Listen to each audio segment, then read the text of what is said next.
সূরা মুলকের চতুর্থ পর্ব। আয়াত নম্বর হলো 11 থেকে নিয়ে 17। 7টি আয়াতের তাফসীর হবে। আল্লাহ তাআলা আমাদের সকলকে শুরু থেকে নিয়ে শেষ পর্যন্ত সবগুলো কথা ইখলাস ও বিনয়ের সাথে আমলের নিয়তে বলার এবং শোনার তৌফিক দান করেন, আমিন। আজকের সূরা মুলকের 11তম আয়াতে কারিমার শাব্দিক বঙ্গানুবাদ এবং তার সংক্ষিপ্ত তাফসীর এখন আমরা শুনব। আল্লাহ তাআলা কি বলছেন? ফা'তারাফু বিযামবিহিম ফাসুহকান লিআসহাবিস সাঈর।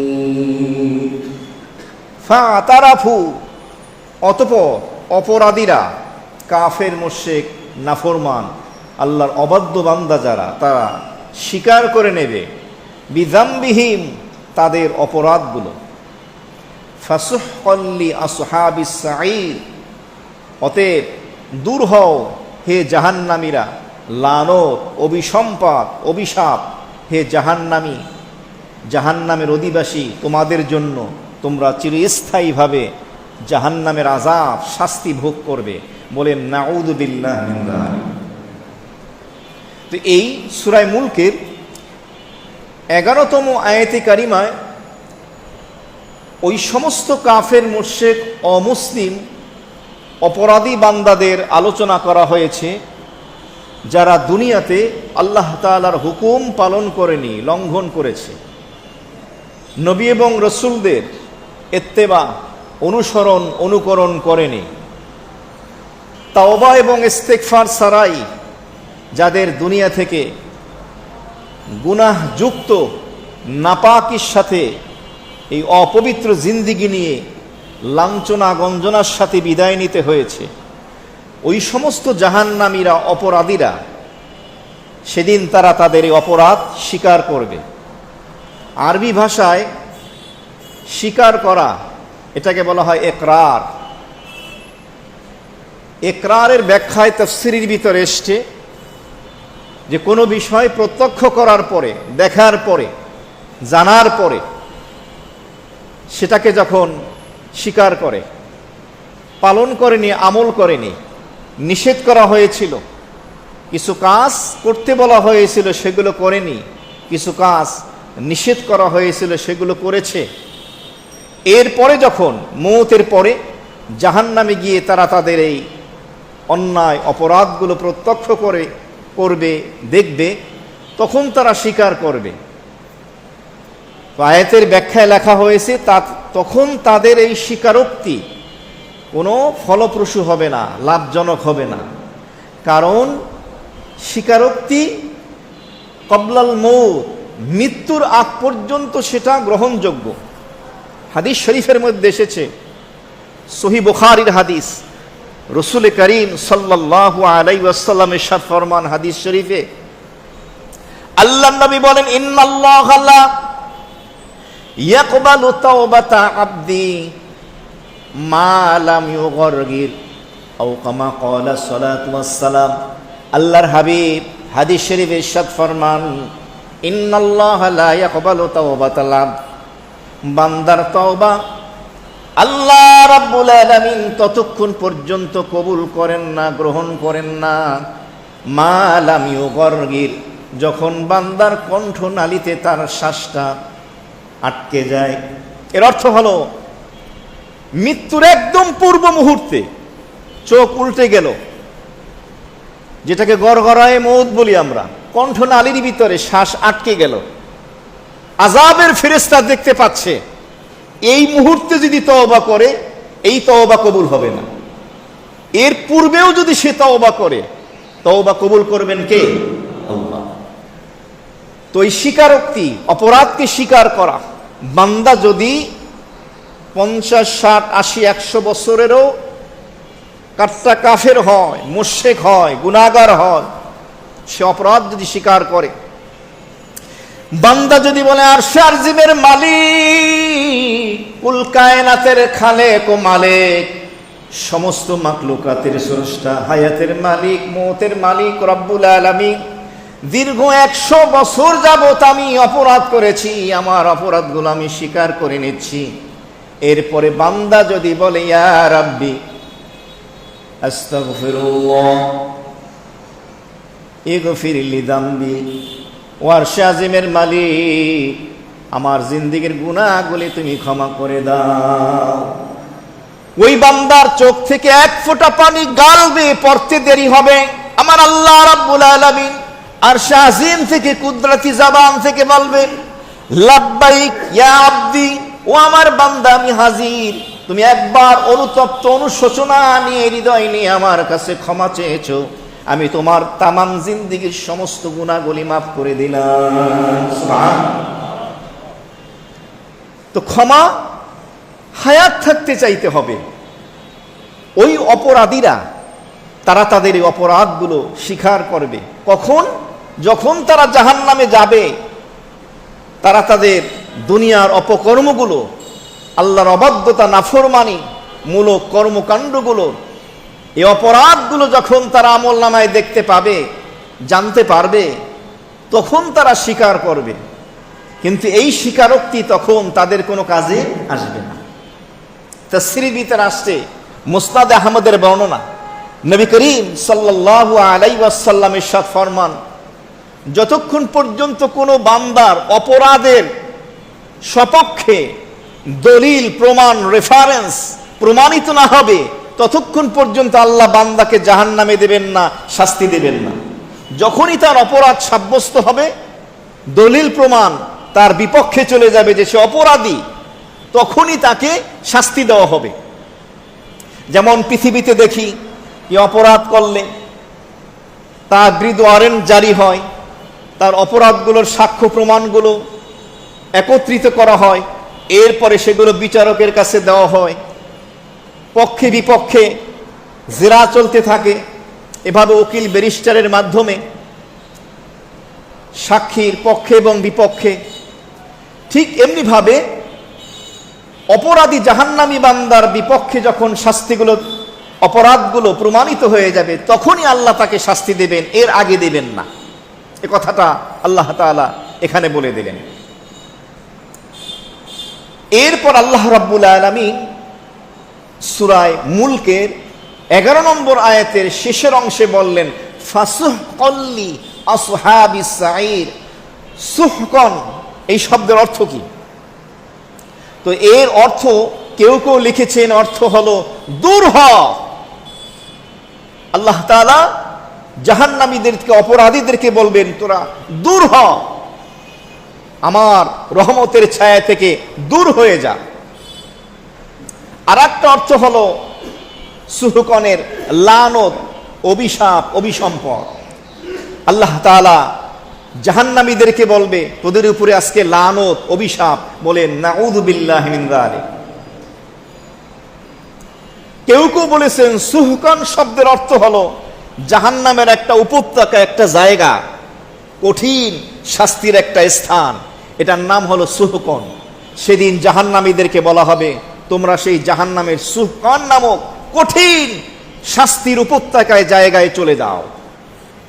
লানত কাকে বলে?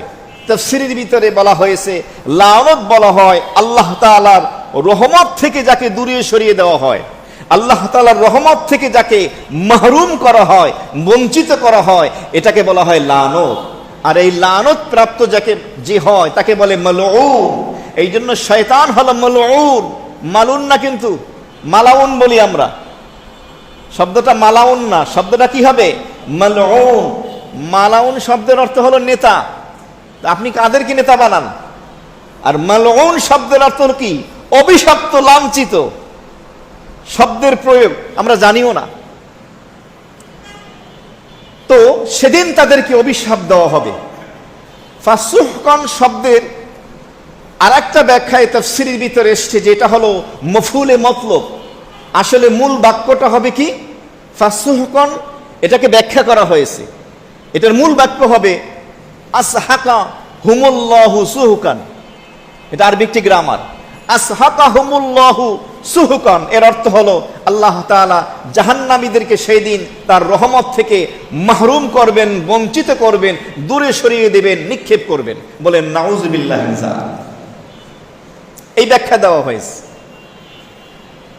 ফাসুহকাল্লি আসহাবিস সাঈদ, কাজী সানাউল্লাহ পানিপতি রহমাতুল্লাহ আলাইহি তাফসিরে মাজাহারির ভিতরে এই অংশের তাফসীর লিখেছেন যে এই অংশটা হলো জুমলায়ে মুতারেজা, বদদোয়াইয়া। জুমলা শব্দের অর্থ হলো সেন্টেন্স, বাক্য। জুমলায়ে মুতারেজা এমন বাক্যকে বলা হয় যা দুই বাক্যের মাঝখানে আসে, সামনের এবং পরের, আগের এবং পরের বাক্যের সাথে যার কোনো সম্পর্ক নাই। কেউ কেউ বলছে এটার নাম হলো বদদোয়াইয়া। এটা আল্লাহ তাআলার পক্ষ থেকে ফেরেশতারা জাহান্নামীদেরকে বদদোয়া করবে, নাউযুবিল্লাহি মিন যালিক। সেদিন তাদের কোনো উপায় থাকবে না স্বীকার করা ছাড়া। লি আসহাবিস সাঈর, আসহাব মানে অধিবাসী, সাঈর মানে জাহান্নামী। তা আসহাবে সাঈর মানে জাহান্নামের অধিবাসীদেরকে বলা হবে দূর হ আল্লাহর রহমত থেকে, তোদের উপরে লানত, অভিশাপ, চিরস্থায়ীভাবে তোরা জাহান্নামের আযাব, শাস্তি ভোগ করবি। নাউযুবিল্লাহি মিন যালিক। 11 নম্বর আয়াতে কারিমার শুরুতে যে বলা হলো ফাআতারাফু, অপরাধীরা জাহান্নামীরা স্বীকারোক্তি দেবে, বিদামবিহিম, তাদের অপরাধের, তাদের অপরাধগুলো তারা স্বীকার করবে। কিছু মানুষ আছে নামধারী মুসলমান মুনাফিক, দিবালোকের নয়, তাদের অপরাধগুলো সমুজ্জ্বল। জাতি জানে, বিশ্ব জানে, মিডিয়া জানে, সাক্ষ্য প্রমাণ সব আছে, এরপরও অপরাধ স্বীকার করে না। আছে কি না? আমি তো দেখি এগুলা এই জাহান্নামীদের থেকেও নিকৃষ্ট। জাহান্নামীরা তো স্বীকার করতেছে, জাহান্নামে যাওয়ার পরে অস্বীকার করবে। জাহান্নামীরা তখন স্বীকার করবে, ফাআতারাফু বিযামবিহিম, অপরাধীরা জাহান্নামীরা তাদের অপরাধগুলো স্বীকার করে নেবে। স্বীকার করা ছাড়া কোনো উপায়ও নাই, স্বীকার করতে তারা বাধ্য। ডকুমেন্ট আছে তো, প্রমাণ আছে তো, স্বীকার করতে হবে তোমাকে। প্রমাণ কি? প্রমাণ হলো কোরআনে কারীম। প্রত্যেক জাহান্নামী অপরাধী যে হবে, নাফরমান বান্দা যে হবে, আল্লাহ তাআলার নিয়ামত ভোগ করার পরে যারা আল্লাহর নাশুকরি করবে, যারা আল্লাহর নাফরমানি করবে, গুনাহে লিপ্ত হবে, কোরআন বলতেছে তাদের মোকাবেলায়, তাদের বিরুদ্ধে 4টা সাক্ষী হাজির হয়ে যাবে। এর ব্যাখ্যা আমি ইতিপূর্বেও তাফসিরে দিয়েছি। 1 নম্বর সাক্ষী হবে কি?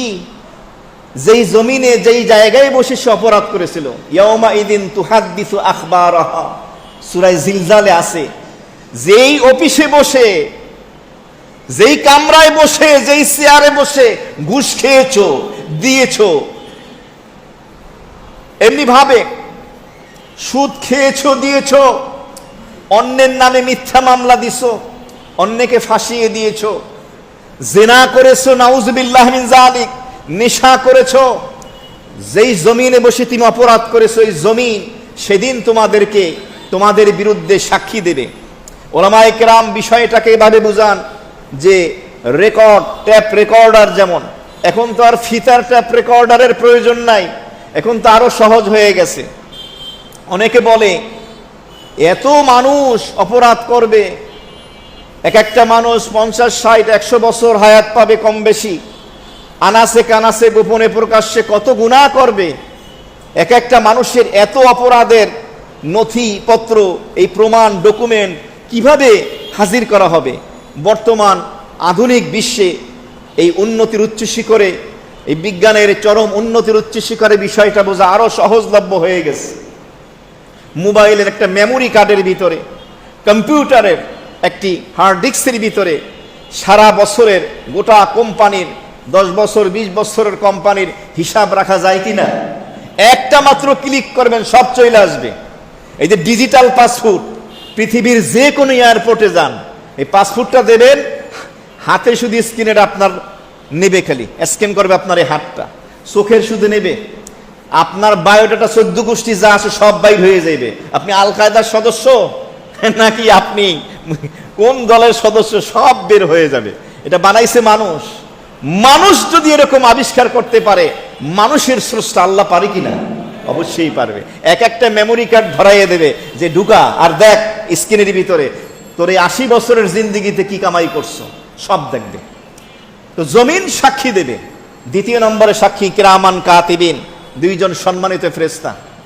3 নম্বরে সাক্ষী হবে আপনার আল ইয়াওমা নাখতিমু আলা আফওয়াহিহিম ওয়া তুকাল্লিমুনা আইদিহিম ওয়া তাশহাদু আরজুলুহুম বিমা কানু ইয়াকসিবুন। আল্লাহ মুখের উপরে মোহর মেরে দেবে, বান্দা বলবে আমি করি নাই, মুখ বন্ধ হয়ে যাবে, জবান বন্ধ হয়ে যাবে, হাত কথা বলবে, পা কথা বলবে, কি অপরাধ করেছে অঙ্গ প্রত্যঙ্গ সাক্ষী দিতে থাকবে। আর 4 নম্বর সাক্ষী হলো ওয়াইদা সুহুফু নুসিরাত, আমলনামা উন্মুক্ত করে খুলে দেওয়া হবে তোমার হাতে, দেখো আমলনামা। জান্নাতি হলে তার আমলনামা ডান হাতে সামনের দিক দিয়ে, জাহান্নামী হলে তার আমলনামা এই বুকটাকে চিরে ফেরে পিছনের দিক থেকে বের করে বাম হাতে দেওয়া হবে। এখন দেখবি কিভাবে? আযাবের ফেরেশতারা এই মাথাটাকে ভেঙে পিছনের দিকে নিয়ে যাবে যে তোর আমলনামা পিছনে দেখ। বলেন নাউযুবিল্লাহি মিন যালিক। আল্লাহ আমাদেরকে মেহেরবানি করে বাম হাতে না, আমাদেরকে ডান হাতে আসহাবুল ইয়ামিন জান্নাতি বান্দাদের মতো আমলনামা গ্রহণ করার তৌফিক দান করে দিন, আমিন। এভাবে তাদের এই আমলনামা তাদেরকে দেওয়া হবে। তাদের এই স্বীকারোক্তি করতে তারা বাধ্য হবে, কারণ তাদের বিরুদ্ধে ডকুমেন্ট প্রমাণ আছে, এই কারণেই তারা বাধ্য হবে। তো আল্লাহ রাব্বুল আলামিন তাদের অবস্থাটা বর্ণনা করে দিলেন, জানিয়ে দিলেন। ফাতারাফু বিযামবিহিম, সেদিন অপরাধীরা জাহান্নামীরা তাদের অপরাধগুলো, তাদের অন্যায়গুলো, কর্মকাণ্ডগুলো তারা স্বীকার করে নেবে। তারা সেদিন স্বীকার করতে বাধ্য হবে।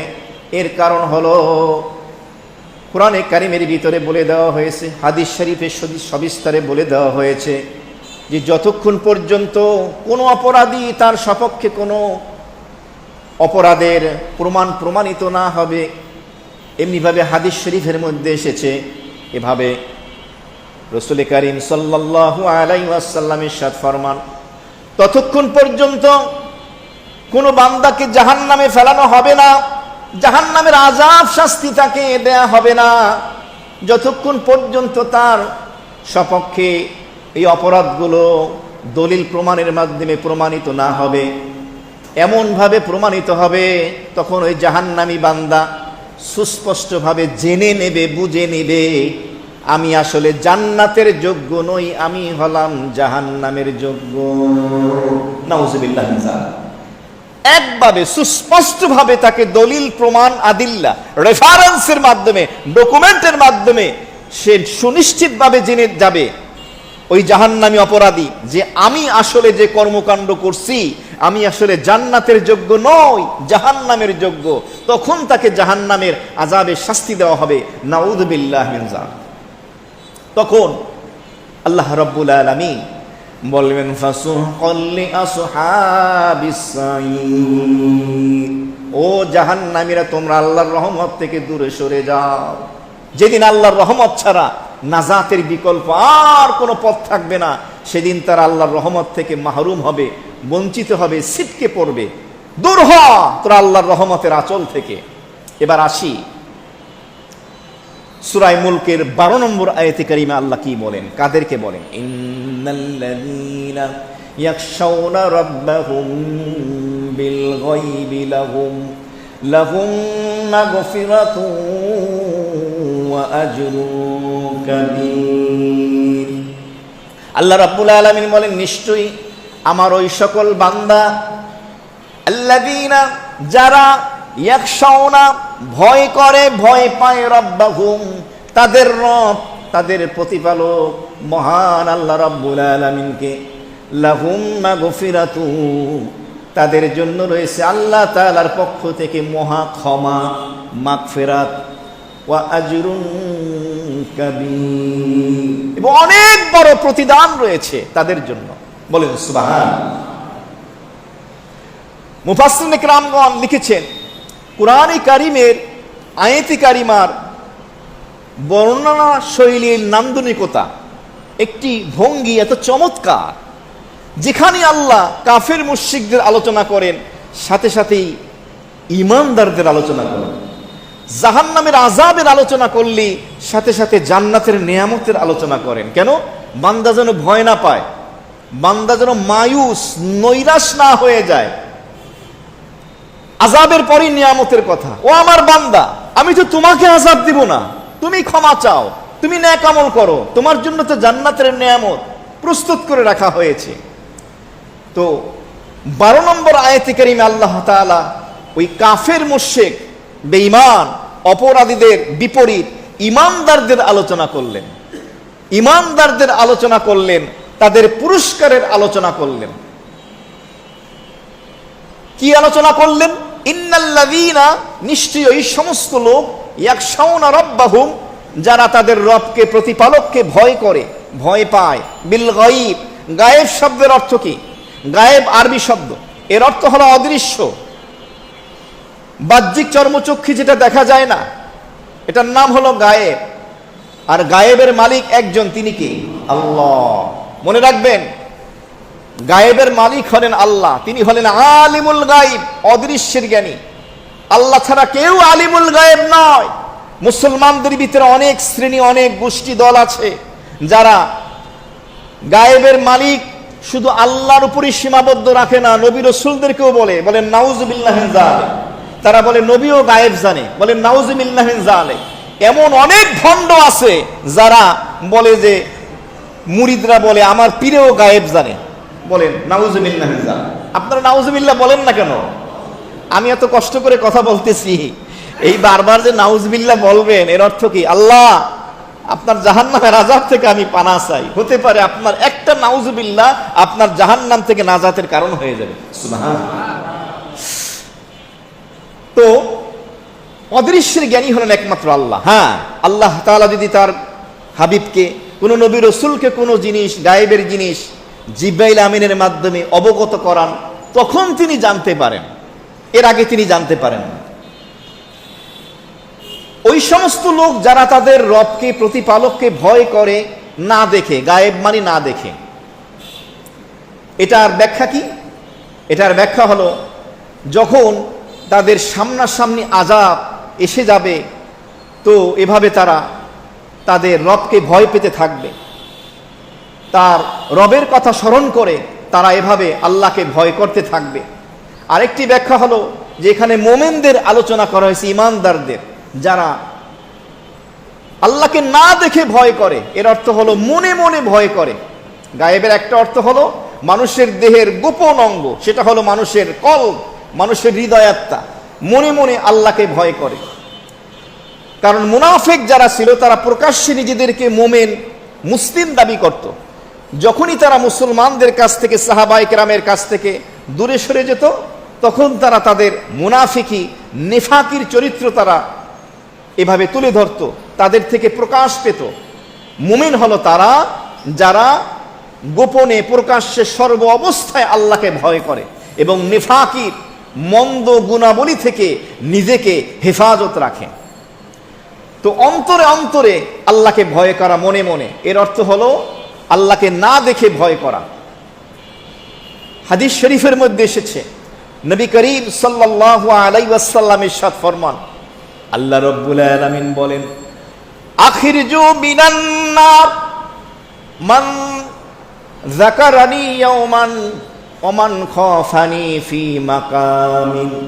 আল্লাহর হাবিব ইরশাদ ফরমান, আল্লাহ রাব্বুল আলামিন কিয়ামতের ময়দানে বলবেন, আখরিজু মিনান নার, জাহান্নাম থেকে আমার অমুক বান্দাকে বের করে আন।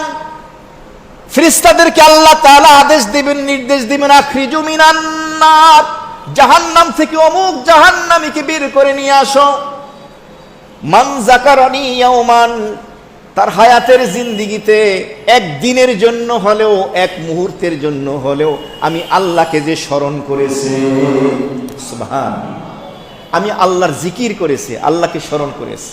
আও খাফানি ফি মাকামি, এরপর আল্লাহ বলবেন ওই জাহান্নামীকেও জাহান্নাম থেকে বের করে নিয়ে আস, যেই বান্দা কোনো একটা জায়গায় আমি আল্লাহ রাব্বুল আলামিনকে ভয় করেছে, আল্লাহর আযাবকে ভয় করেছে কোনো একটা জায়গায়, তাকেও জাহান্নাম থেকে বের করে নিয়ে আস। হাদিস শরীফের মধ্যে এসেছে, রাসূল করিম সাল্লাল্লাহু আলাইহি ওয়াসাল্লাম ইরশাদ ফরমান, আল্লাহ পাকের কোনো মোমেন বান্দা যদি আল্লাহর ভয় মাছির মাথা বরাবর এক ফোঁটা পানি চোখ দিয়ে গাল পর্যন্ত গড়াতে পারে, আল্লাহর হাবিব বলেন ওই গালের জন্য, ওই চেহারার জন্য, ওই ব্যক্তির জন্য আল্লাহ জাহান্নামের আগুনকে হারাম করে দেয়। সুবহানাল্লাহ। চোখের পানির এত দাম। ব্যবসায় লস হলে, চাকরি চলে গেলে, অভাবে পড়লে কত কান্নাকাটি করি, কিন্তু আল্লাহকে পাওয়ার জন্য, আল্লাহর মোহাব্বতে কবরের জাহান্নামের আযাব থেকে মুক্তি পাওয়ার জন্য চোখের পানি আমাদের পড়ে না। তো এভাবে চোখ থেকে পানি পড়লে, এই জন্য নবী করিম সাল্লাল্লাহু আলাইহি ওয়াসাল্লাম হাদিস শরীফ ইরশাদ ফরমান, আমি আল্লাহ রাব্বুল আলামিন সম্পর্কে যা জানি তোমরা যদি জানতে, তোমরা কম কম হাসতে এবং বেশি বেশি কাঁদতে। কুরআনেও বলা হয়েছে ফালইয়াদহাকু কালিলাও ওয়া ইয়াবকু কাসীরা, তারা যেন কম কম হাসে, বেশি বেশি কাঁদে। তবে হাসতে নিষেধ করে নাই। অনেক মানুষ আছে হাসেই না, ঘরে গেলেও হাসে না, বিবির দিকে তাকাইও হাসে না। হাসতে তো নিষেধ করা হয় না, হাসতে বলা হয়েছে। এই হাসি তিন প্রকার। একটা হলো কহকা, অট্ট হাসি। এই অট্ট হাসি যদি বালেক পুরুষ বা নারী যদি রুকু সিজদা বিশিষ্ট নামাজের ভিতরে মারে, অট্ট হাসি দেয়। অট্ট হাসি বলা হয় কহক, আওয়াজ হবে, দাঁতের মারিও দেখা যাবে, দাঁত দেখা যাবে, ছোট্ট যে জিহ্বা আছে সে জিহ্বাও দেখা যাবে।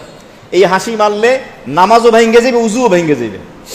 আর একটা হলো জেহাক, এটার অর্থ হলো কেউ বলছেন আওয়াজ হবে দাঁত দেখা যাবে না, কেউ বলছে দাঁত দেখা যাবে আওয়াজ হবে না, এটাই সমস্যা নাই। আর একটা হলো তাবাসসুম, মুস্কি হাসি, এটা সুন্নত। হাদিসে আসছে নবীজির চেহারায় সবসময় মুস্কি হাসি লেগে থাকতো। বলুন সুবহানাল্লাহ। ঠোঁটের কোণা একটু নেড়ে ওঠে, সামান্য দাঁতের ঝলক, মুস্কি হাসি, দেখতে সুন্দর লাগে। তো যাই হোক, হাসতে নিষেধ করা হয় না, কিন্তু কম, কান্না বেশি, কারণ বেশি হাসলে অন্তর মরে যায়। তো আল্লাহর হাবিব সাল্লাল্লাহু আলাইহি ওয়াসাল্লাম হাদিস শরীফ অন্য হাদিসের ভিতরে বলেন, আল্লাহ পাকের কোনো বান্দা যদি আল্লাহর জাহান্নামের আযাবের ভয়, আল্লাহর ভয় তার দেহের ভিতরে যদি কম্পন তৈরি হয়, কাঁপতে থাকে, তার দেহের লোমগুলো যদি শিহরিত হয়, আল্লাহর হাবিব বলেন শুকনো মরা গাছের পাতাগুলো যেমন ঝরে যায়, ওই আল্লাহর ভয়ে যখন বান্দার দেহের ভিতরে কম্পন তৈরি হবে, শিহরিত হবে, পশমগুলো শিহরিত হবে, মরা শুকনা গাছের পাতার মতো তার জিন্দেগির গুনাহগুলো ঝরে পবিত্র হয়ে যায়। এই জন্য জাহান্নামের আয়াত যখন তেলাওয়াত করবেন, তেলাওয়াত শুনবেন, চেষ্টা করবেন একটু ভয় পাওয়ার। জাহান্নামের আলোচনা যখন শুনবেন একটু ভয় পাওয়ার চেষ্টা করবেন। কিছুটা নকল করি, আমলের চেষ্টা করি, আল্লাহ তৌফিক দান করে, আমিন। তো এখানে বলা হলো যারা তাদের রবকে না দেখে তাকে ভয় করে, তাদের জন্য এই পুরস্কার রয়েছে। কি পুরস্কার? লাহুম মাগফিরাতুন, তাদের জন্য রয়েছে মাগফিরাত, অনেক বড় ক্ষমা, ওয়া আজরুন কাবীর, এবং তাদের জন্য রয়েছে মহা প্রতিদান, অনেক বড় প্রতিদান। তো জান্নাতি বান্দা জান্নাতে যাওয়ার পরে আল্লাহর মাগফিরাত এবং এই জান্নাতের প্রতিদান নিয়ামত প্রাপ্ত হওয়ার পরে, লাভ করার পরে তার কাছে মনে হবে দুনিয়াতে যে আমি 70, 80, 100 বছর যে কষ্ট করছি, ওই কষ্ট এই নিয়ামতের কাছে কিছুই না, একদম হাকির। দুনিয়ার এই কষ্ট ক্লেশ তার কাছে তুচ্ছ মনে হবে, কিচ্ছু মনে হবে না তার কাছে, এমন অবস্থা হবে। কিন্তু এই যে মাগফিরাত এবং অনেক বড় প্রতিদান, নিয়ামত, এটা লাভ করার জন্য তার ভিতরে থাকতে হবে আল্লাহর খৌফ ও খশিয়াত। ইয়াকশাউনা এর অর্থ হলো ভয় পাওয়া। এই ভয় পাওয়ার একটা হলো খৌফ, খশিয়াত, ভয় পাওয়া। একটা হলো প্রকাশ্যে গুনাহ থেকে বিরত থাকে, আর একটা হলো গোপনীয় গুনাহ থেকেও বিরত থাকে। প্রকাশ্যেও আল্লাহকে ভয় করে, গোপনেও আল্লাহকে ভয় করে, মানব সমাজেও জনসম্মুখেও ভয় করে, নির্জনতা একাকিত্বে যখন থাকে তখনও ভয় করে। কেউ দেখে না, কিন্তু একজন দেখেন, তিনি কে? আল্লাহ। এই ভয় করে, এটার নাম হলো খৌফ খশিয়াত। আর এমন ভয় যার অন্তরে থাকবে তাকে বলা হয় মুত্তাকি। আর মুত্তাকির ভিতরে আল্লাহ পাক যে নিয়ামত দেন সেটা হলো তাকওয়ার দৌলত, তাকওয়ার নিয়ামত। সুতরাং এই মূল মাগফিরাত এবং অনেক বড় প্রতিদানের যে মূল ভিত্তি সেটা হলো তাকওয়া, আল্লাহর ভয়। এই জন্য রাসূল করিম সাল্লাল্লাহু আলাইহি ওয়াসাল্লাম ফাতহে মক্কা, মক্কা বিজয়ের পরে যে ঘোষণা করেছিলেন মক্কাবাসীদের ব্যাপারে, তার মধ্যে একটি কথা এমন ছিল, আজ থেকে কালো এবং সাদা, কৃষ্ণ এবং শুভ্র বর্ণের সুন্দর অসুন্দরের মধ্যে কোনো পার্থক্য নেই। দুইজনের ভিতরে পার্থক্য সাদা আর কালার মাধ্যমে হবে না, পার্থক্য হবে তাকওয়ার ভিত্তিতে। যার ভিতরে আল্লাহর ভয় যত বেশি হবে, আল্লাহর কাছে সে তত বেশি দামি হবে। সুবহানাল্লাহ। এই জন্য রব্বুল আলামিন কোরআনে কারিমে জানিয়ে দিলেন, ইন্না আকরামাকুম ইনদাল্লাহ আতকাকুম, নিশ্চয়ই আল্লাহ রাব্বুল আলামিনের নিকটে সব থেকে প্রিয় সম্মানিত ব্যক্তি হলো ওই ব্যক্তি যেই ব্যক্তি তোমাদের মধ্যে সব থেকে বেশি মুত্তাকি, আল্লাহকে ভয় করে। এ হলো সব থেকে বেশি আল্লাহর কাছে সম্মানিত ব্যক্তি। চাই দুনিয়ার মানুষ তাকে সম্মান দেখ বা না দেখ, তাই দুনিয়ার মানুষ তাকে চিনুক বা না চিনুক, আল্লাহর কাছে সে দামি, এই সম্মান সে পাবে। সূরা মুমিনুনের ভিতরে বলা হলো, কদ আফলাহাল মুমিনুন, ঈমানদাররা সফল হয়ে গেল, আল্লাযীনা হুম ফি সলাতিহিম খাশিউন, যারা তাদের নামাজরত অবস্থায় বিনয়ী হয়, আল্লাহর ভয় অন্তরে ধারণ করে, যারা সালাত কায়েম করে, নামাজ পড়ে। এই আয়াতে কারিমার তাফসীর লিখতে গিয়ে আল্লামা ইবনে কাসির রাহমাতুল্লাহ আলাইহি তাফসীর ইবনে কাসিরের ভিতরে অন্যান্য তাফসীরকারীগণ নিজ নিজ তাফসীর গ্রন্থের ভিতরে রাসূলুল্লাহ সাল্লাল্লাহু আলাইহি ওয়াসাল্লামের সেই মশহুর প্রসিদ্ধ হাদিস নিয়ে আসছেন। সে হাদিসটা কি? সে হাদিসটি হলো আল্লাহর হাবিবের ইরশাদ ফরমান, কাল কিয়ামতের ময়দানে আল্লাহ পাকের আরশের ছায়া ছাড়া আর কোনো ছায়া থাকবে না। সূর্য সন্নিকটে চলে আসবে। সূর্য কিন্তু এখন উল্টো দিকে আছে, আসল চেহারা কিন্তু দুনিয়ার দিকে না, উল্টা দিকে আছে। এরপরও এক বর্ণায় ৭০,০০০ ফেরেশতারা বরফের পানি অল টাইম ঢালতেছে। কত দূরে পৃথিবী থেকে, এরপরও আমরা সূর্যের তাপে পাগল হয়ে যাই। সেদিন সূর্যকে আল্লাহ বলবেন, তোর আসল চেহারা দেখা, এই ঠান্ডা পানি বন্ধ কর, যেই পাওয়ার, যেই ক্ষমতা, যেই শক্তি দেওয়া হয়েছে সেটা প্রয়োগ কর। ওই হাসরের ময়দানে আল্লাহর আরশের ছায়া ছাড়া আর কোনো ছায়া থাকবে না। আল্লাহর হাবিব বলেন, সেদিন আল্লাহ তাআলা ৭ শ্রেণীর মানুষকে আল্লাহর আরশের নিচে ছায়া দান করবেন। সুবহানাল্লাহ। আল্লাহ আমাদের তাদের অন্তর্ভুক্ত হওয়ার তৌফিক দান। ওই বিভীষিকাময় মুহূর্তে, কঠিন মুহূর্তে আল্লাহ আমাদেরকে আপনার আরশের নিচে একটু ছায়া লাভ করার তৌফিক দিয়ে দিন, আমিন।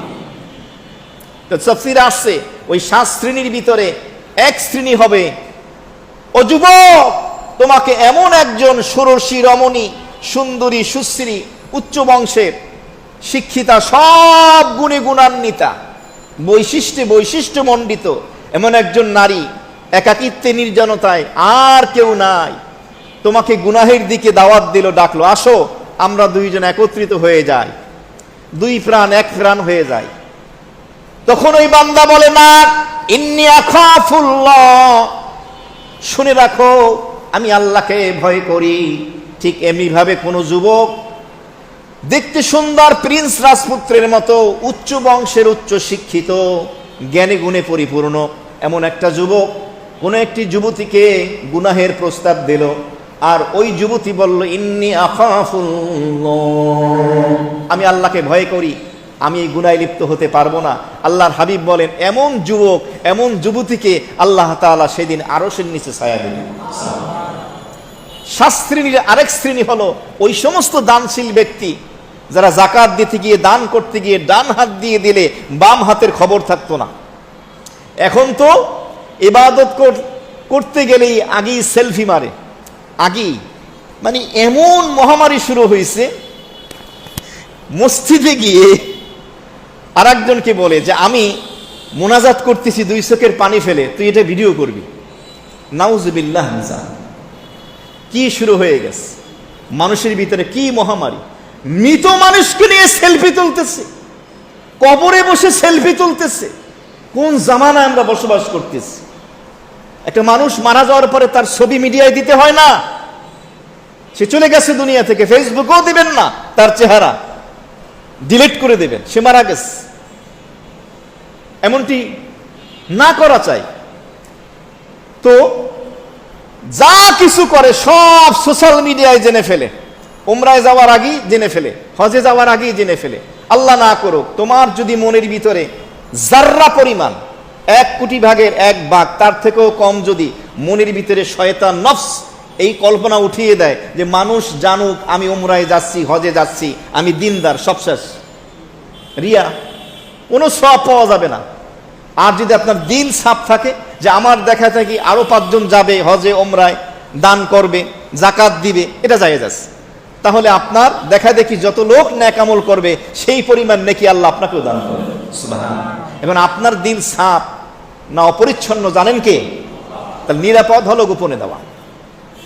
তো এখানে ওই সমস্ত লোকদের কথা বলে দেওয়া হলো যারা গোপনে এভাবে আল্লাহ রাব্বুল আলামিনকে ভয় করে। কোন কোন তাফসীরকারক লিখেছেন যারা আল্লাহকে ভয় করে, আয়াতে কারিমায় যে বলা হয়েছে এর দ্বারা উদ্দেশ্য হলো সাহাবায়ে কেরাম, আবু বকর সিদ্দিক রাদিয়াল্লাহু তাআলা আনহু, ওমরে ফারুক রাদিয়াল্লাহু তাআলা আনহু, উসমানে গনি রাদিয়াল্লাহু তাআলা আনহু, আলী রাদিয়াল্লাহু তাআলা আনহু, সাহাবায়ে কেরাম। ঠিক এমনিভাবে কিয়ামত পর্যন্ত আল্লাহ পাকের বান্দা আমরা যারা আছি, আমরাও যদি আল্লাহ তাআলাকে ভয় করি, ইনশাআল্লাহ আল্লাহ আমাদেরকে মাফ করবেন এবং আজরে আজিম নসিব করবেন বলি আমিন।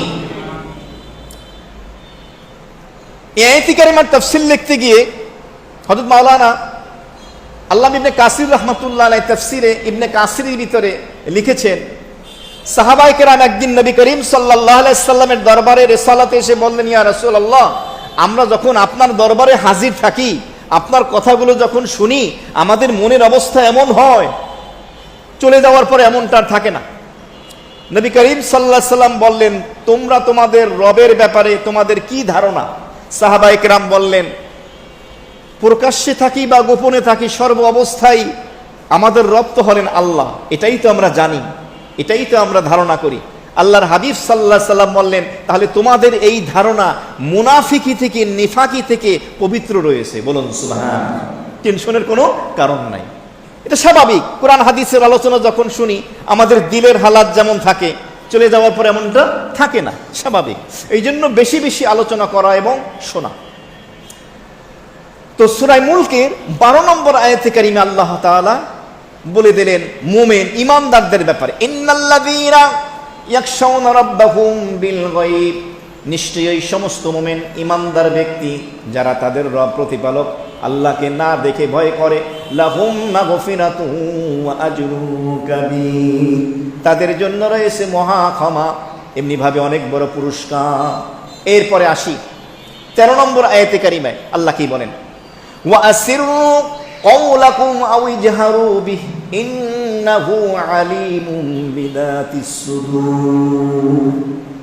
এই আয়াতে কারিমার শানে নজুল তাফসীরের ভিতরে এসেছে, কাফের এবং মুশরিকরা নবী করিম সাল্লাল্লাহু আলাইহি ওয়াসাল্লামের ব্যাপারে অকথ্য শব্দমালার ভাষা তারা ব্যবহার করত, নবীজির শানে যায় না এমন কথাবার্তাও বলতো। মনে রাখবেন, আল্লাহ আল্লাহর রসুলের ব্যাপারে যেই টাইটেল, যেই লকব, যেই উপাধি, যেই শব্দমালা কোরআন এবং হাদিসে ব্যবহৃত হয়েছে, এগুলোই ব্যবহার করা চাই, এর বাইরে না যাওয়া চাই। গত সপ্তাহের ঘটনা জানেন, একজন আলোচিত বক্তা নবীজিকে বলছে সাংবাদিক, বলেন নাউজুবিল্লাহ। নবী শব্দ নাবাউন থেকে আসছে, এর অর্থ হলো সংবাদ, কিন্তু এর অর্থ সাংবাদিক না, এর অর্থ হলো যিনি আল্লাহ তাআলার পক্ষ থেকে ওহী বহন করেন, উম্মার কাছে পৌঁছান। শব্দমালা প্রয়োগের ক্ষেত্রেও এহতিয়াত, সতর্কতা অবলম্বন করা চাই। যে শব্দ কোরআন হাদিসে ব্যবহৃত হয়নি এগুলো ব্যবহার নিজের থেকে না করা। যদি কখনো মুখ ফসকে বের হয়ে যায় তাহলে ভুল স্বীকার করা চাই, তওবা এবং ইস্তেগফার করা চাই, কালেমা পড়া চাই, শাহাদা পড়া চাই, ইমানে মুজমাল মুফাসসাল পড়ে নেওয়া চাই। হতে পারে আমার ভুল হয়ে গেছে, ভুল হওয়াটাই কি স্বাভাবিক, মানুষ মানেই ভুল, ভুল হবে, এটাই স্বাভাবিক। তো যাই হোক, যখন মক্কার কাফের মুশরিকরা, অমুসলিমরা নবীদের শানে এই অকথ্য ভাষা এবং মন্দ শব্দাবলী ব্যবহার করত, তখন তারা একজন আরেকজনকে বলতো, আস্তে আস্তে বল, কারণ আল্লাহ শুনে ফেলবে, আর আল্লাহ শুনে ফেললে জিবরাইলের মাধ্যমে মুহাম্মদকে জানিয়ে দেবে। মোহাম্মদ জেনে ফেলবে।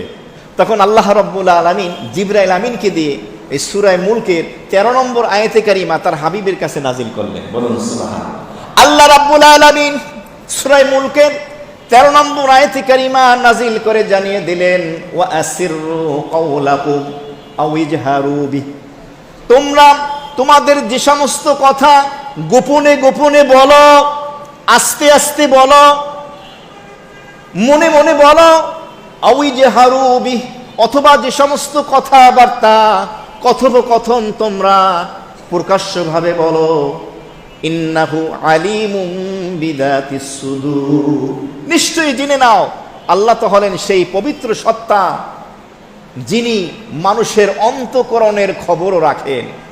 আলিমুন, তিনি সম্মুখ অবগত, বিজাতিস সুদূর, বান্দার অন্তরের ভিতরে যা আছে সেটাও তিনি জানেন।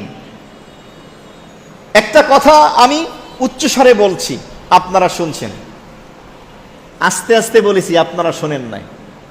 3 নম্বরে জোরেও বলি নাই, আস্তেও বলি নাই, মনে মনে কল্পনা করছি, শুনছেন? আল্লাহ তাআলা বলেন, যে কথা উচ্চ স্বরে বলো, নিম্ন স্বরে বলো, মনে মনে কল্পনা করো, আর সে আজিম থেকে সেটা আল্লাহ জানেন। সুবহানাল্লাহ। আল্লাহ বলছেন জানেন।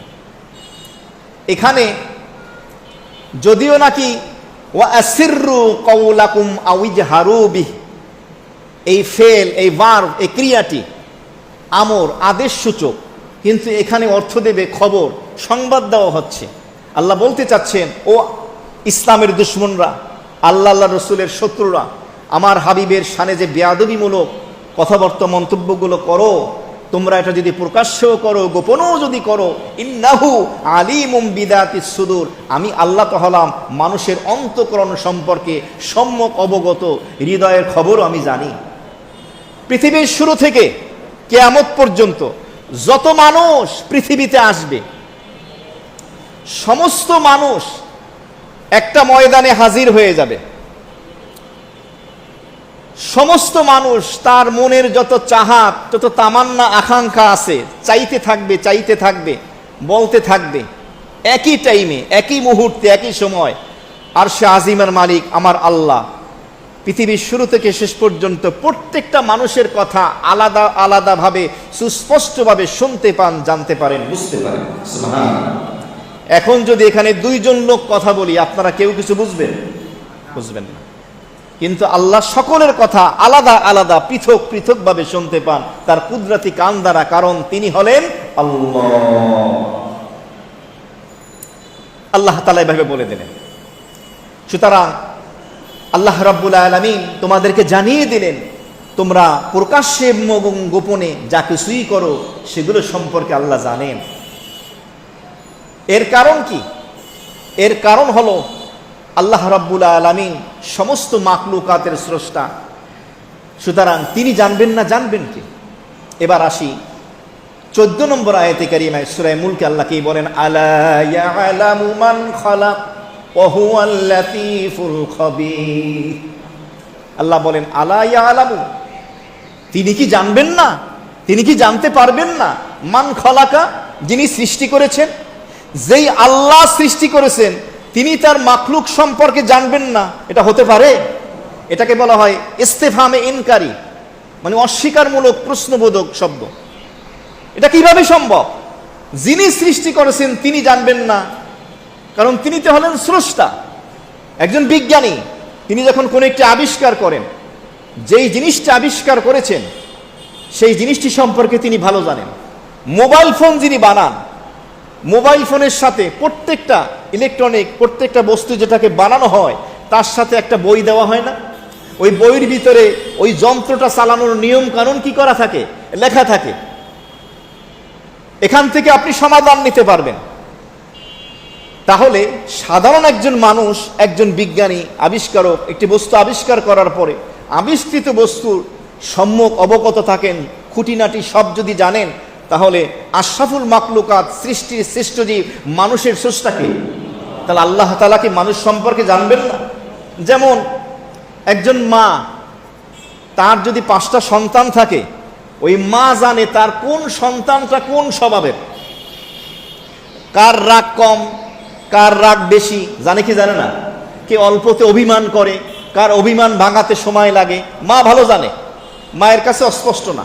একজন শিক্ষক তার ছাত্রদের স্টুডেন্টের সম্পর্কে জানে যে আমার কোন স্টুডেন্টটা কেমন। বিয়ের সময় আমরা শিক্ষা প্রতিষ্ঠানে যাই, মেয়ে পক্ষ বা ছেলে পক্ষ গিয়ে শিক্ষকদের কাছে ওই বিদ্যা পাঠে বা মাদ্রাসায় গিয়ে খবর নেওয়া হয় যে অমুক স্টুডেন্ট এত সালে এত বছর লেখাপড়া করছে, ছাত্রটা কেমন ছিল, ছাত্রীটার স্বভাব কেমন ছিল। তখন সেখান থেকে ইনফরমেশন দেওয়া হয়, না না অনেক ভালো ভদ্র তো, এরকম ইনফরমেশন আমরা পেয়ে থাকি। একজন শিক্ষক যদি ছাত্র সম্পর্কে এত অবগত হয়, মা যদি সন্তান সম্পর্কে, কুল কায়নাতের সমস্ত মাখলুকাতের স্রষ্টা আল্লাহ তাআলা কি জানবেন না?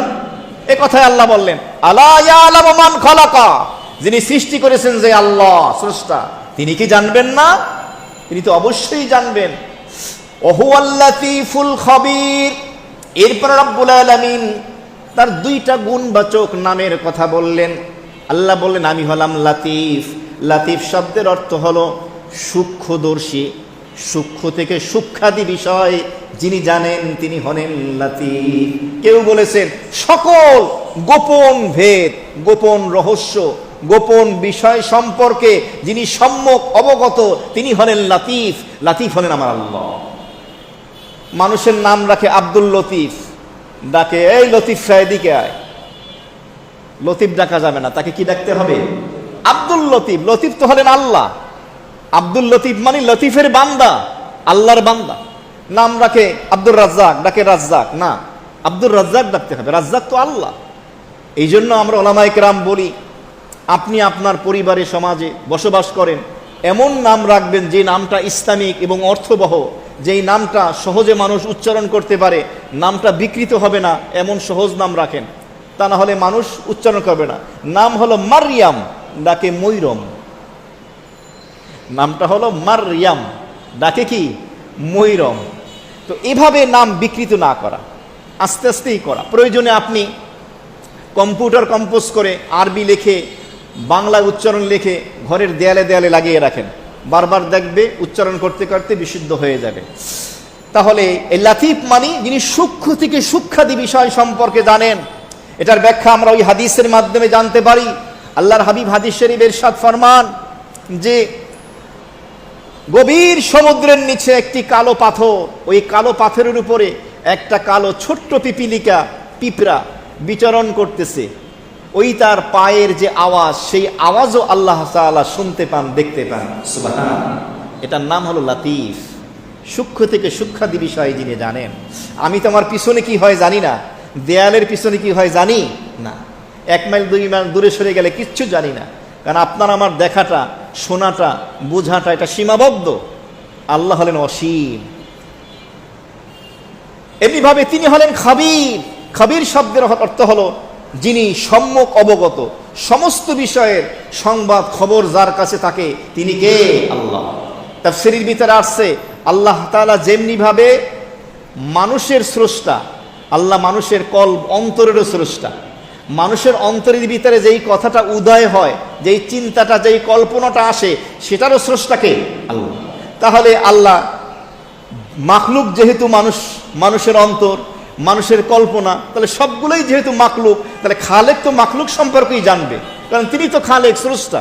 তাই সৃষ্ট বস্তু সম্পর্কে জানবেন, এটাই তো হলো সব থেকে যুক্ত কথা, কারণ মানুষের কথাটা এটাও মাখলুকের অন্তর্ভুক্ত। এবার আসি সূরা মুলকের 15 নম্বর আয়াতে কারিমে আল্লাহকেই বলেন, ওয়াল্লাযী জাআলা লাকুমুল আরদা যালুলান ফামশু ফি মানাকিবিহা ওয়া কুলু মির রিজকি ওয়া ইলাইহিন নুশুর। সূরা মুলকের শুরুতে আলোচনা হয়েছে, মুলক শব্দের অর্থই গিয়েছে রাজত্ব, ক্ষমতা পাওয়ার। আল্লাহ রাব্বুল আলামিন তার রাজত্ব, তার ক্ষমতা, তার শক্তি, এটা বিভিন্ন দলিল প্রমাণাদি দিয়েছেন, যুক্তি দিয়েছেন। কোরআন হাদিসের যুক্তির কোষ্ঠী পাথরে সেটা প্রমাণিত হয়েছে। এভাবে আল্লাহ তাআলা বিশ্ববাসীর উপরে, তার সকল মাখলুকের উপরে, আশরাফুল মাখলুকাত, সৃষ্টির শ্রেষ্ঠ জীব মানুষের উপরে অসংখ্য অগণিত নিয়ামত রাজি যে দান করেছেন, প্রতি মুহূর্তে সেই নিয়ামতগুলো আমরা ভোগ করতেছি। আল্লাহ তাআলা সেই নিয়ামতের আলোচনাও করেছেন। 15 নম্বর আয়াতে কারিমায় আল্লাহ রাব্বুল আলামিন তার অন্যতম আরেকটি নিয়ামতের আলোচনা করেছেন, বলুন সুবহানাল্লাহ। সেই নিয়ামতটা কি? খেয়াল করেন, কান লাগান। সেই নিয়ামত হলো ওয়াল্লাযী, আল্লাহ পাক বলেন, আল্লাহ হলেন ওই পবিত্র সত্তা, আল্লাযী, যিনি জাআলা, বানিয়েছেন, লাকুম, ও বিশ্ববাসী, তোমাদের জন্য, আল আরদা, জমিনকে, পৃথিবীর মাটিকে, পৃথিবীকে বানিয়ে দিয়েছেন, যালুলান, আনুগত্যশীল। এই জমিন মানুষের আনুগত্য করে, এটার ব্যাপক ব্যাখ্যা। জালুল শব্দের তাফসীরের ভিতরে মুফাসসিরিনে কেরামগণ লিখেছেন, জালুল বলা হয় না, কাতুল জালুল বলা হয় ওই উটনিকে, ওই উট, ওই বাহন, ওই উটনি যে তার মালিককে তার পিঠে আরোহণ করার জন্য এভাবে সে নত হয়ে যায়, আনুগত্য স্বীকার করে। তা আল্লাহ তাআলা জমিনকেও এভাবে বানিয়ে দিয়েছেন। ফামশু ফি মানাকিবিহা, আল্লাহ তাআলা বলেন, তোমরা জমিনের কাদের উপরে, জমিনের উপরে অসংখ্য অগণিত রাস্তা রয়েছে, গিরিপথ রয়েছে, সেগুলোর ভিতরে বিচরণ করো। ওয়াকুলু মির রিজকি, এবং জমিন থেকে উৎপন্ন রিজিকগুলো তোমরা, খাবারগুলো তোমরা গ্রহণ করো। ওয়া ইলাইহিন নুশুর, এবং তার নিকটে একদিন তোমাদেরকে প্রত্যাবর্তন করতে হবে, তোমাদের সকলকে সমবেত হতে হবে। তো 15 নম্বর আয়াতে কারিমে আল্লাহ বললেন হুয়াল্লাযী, তিনি হলেন ওই পবিত্র সত্তা, যিনি জাআলা লাকুমুল আরদা, জমিনকে তোমাদের আনুগত্যশীল বানিয়ে দিয়েছেন। এরপরে বলেছেন ফামশু ফি মানাকিবিহা, মানাকিব এটা বহু বচন, এর এক বচন হলো মানকাব।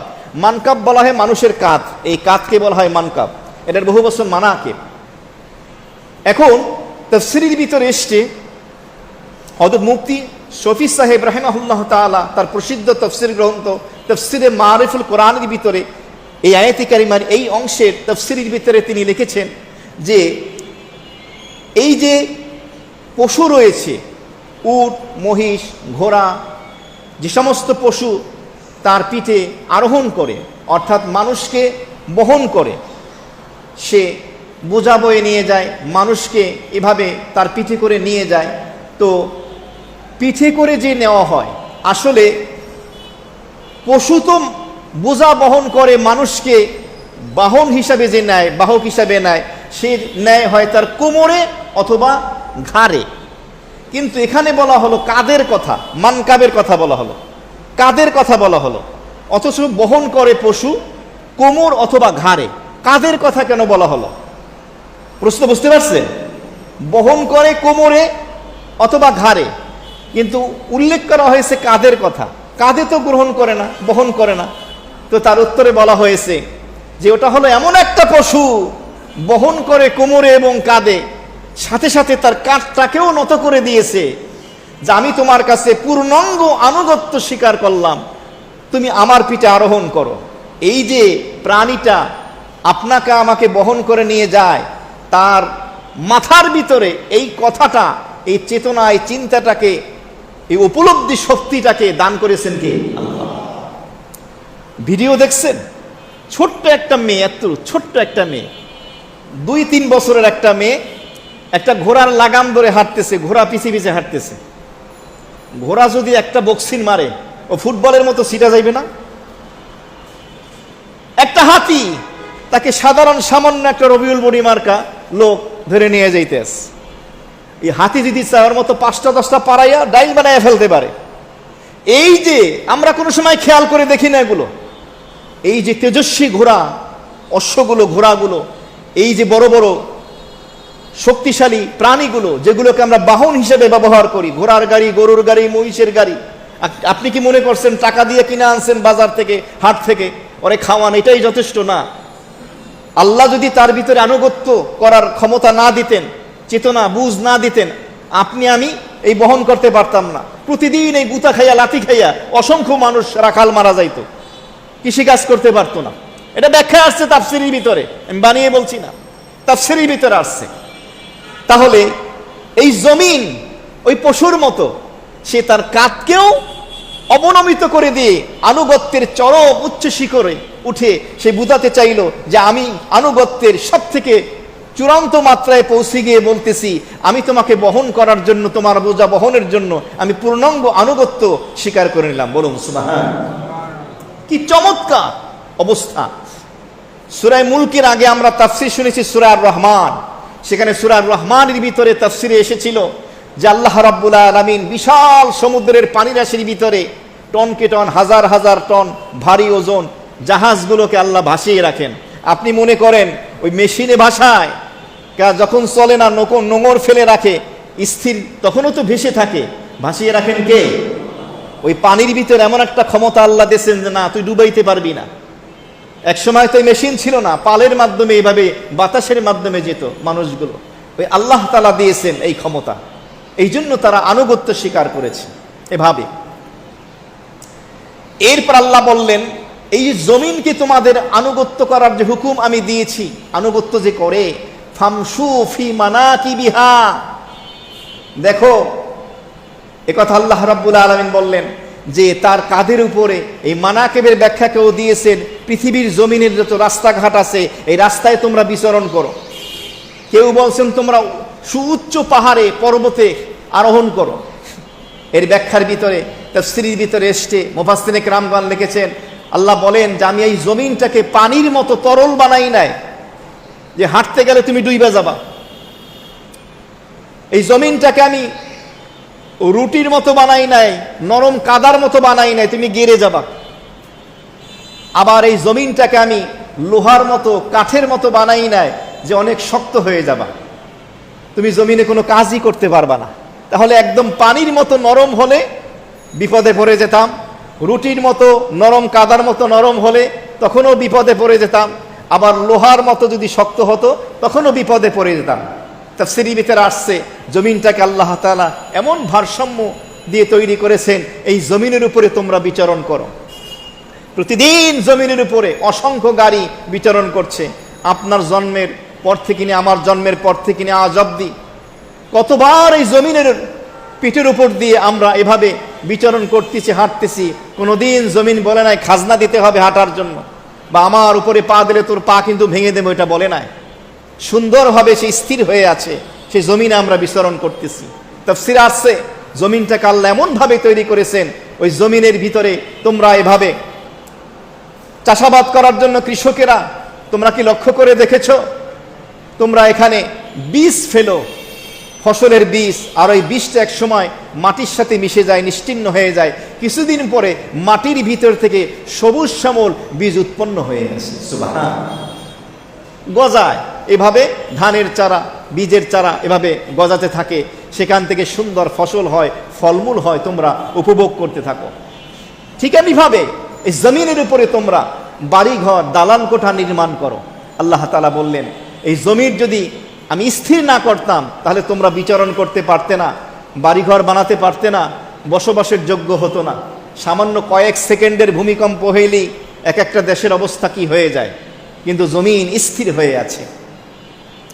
এমনিভাবে এই আয়াতে কারিমার এই অংশে বলা হলো ওয়াকুলু মির রিজকি, এবং তোমরা খাও আল্লাহর দেয়া রিজিক থেকে। এই রিজিক আসে কোথা থেকে? জমিন থেকে আসে, আল্লাহ পাকের সকল রিজিক। আপনি খেয়াল করে দেখেছেন স্বর্ণের খনি কোথায়?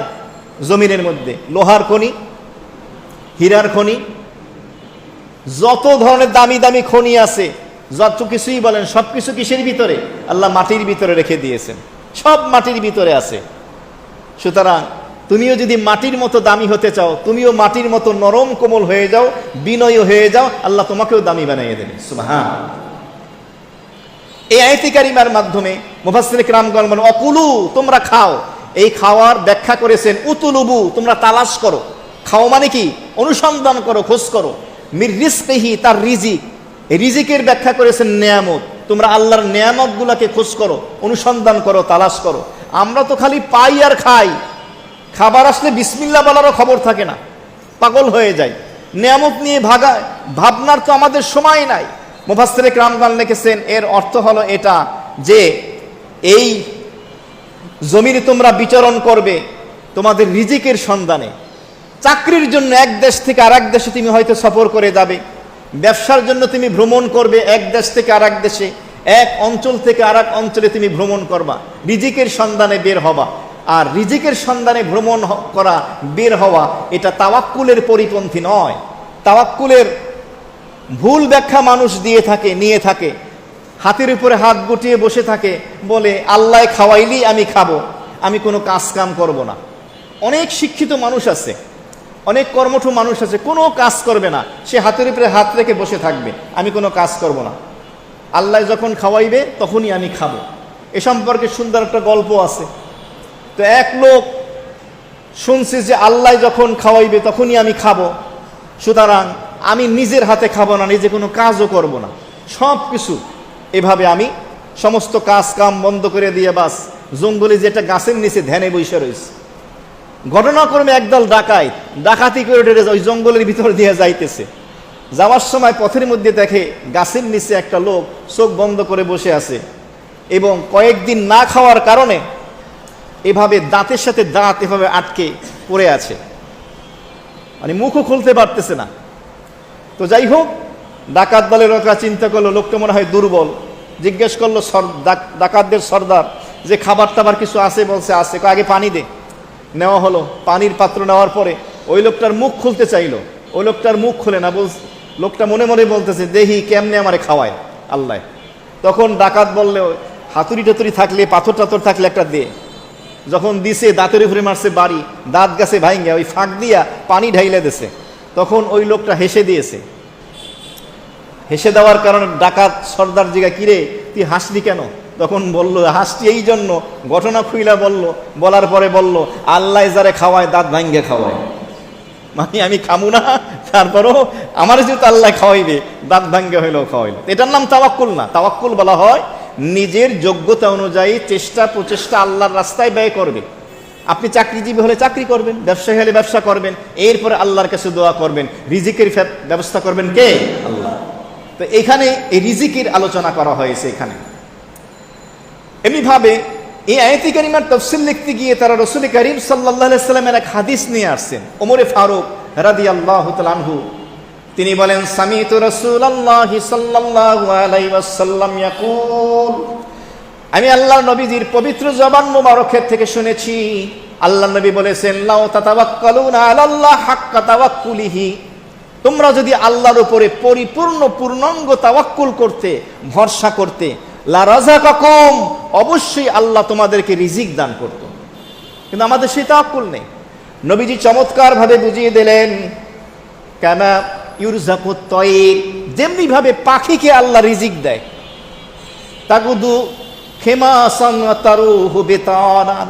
নবীজি হাদিসের শেষের অংশে বলেন, তোমরা কি দেখো না ভোরবেলা সকালবেলা পাখি তার নীড় থেকে, পাখি তার বাসা থেকে খালি পেটে বের হয়, আর সন্ধ্যাবেলা খাবারে পেট পরিপূর্ণ করে তার বাসায় নীড়ে ফিরে আসে। সুবহানাল্লাহ।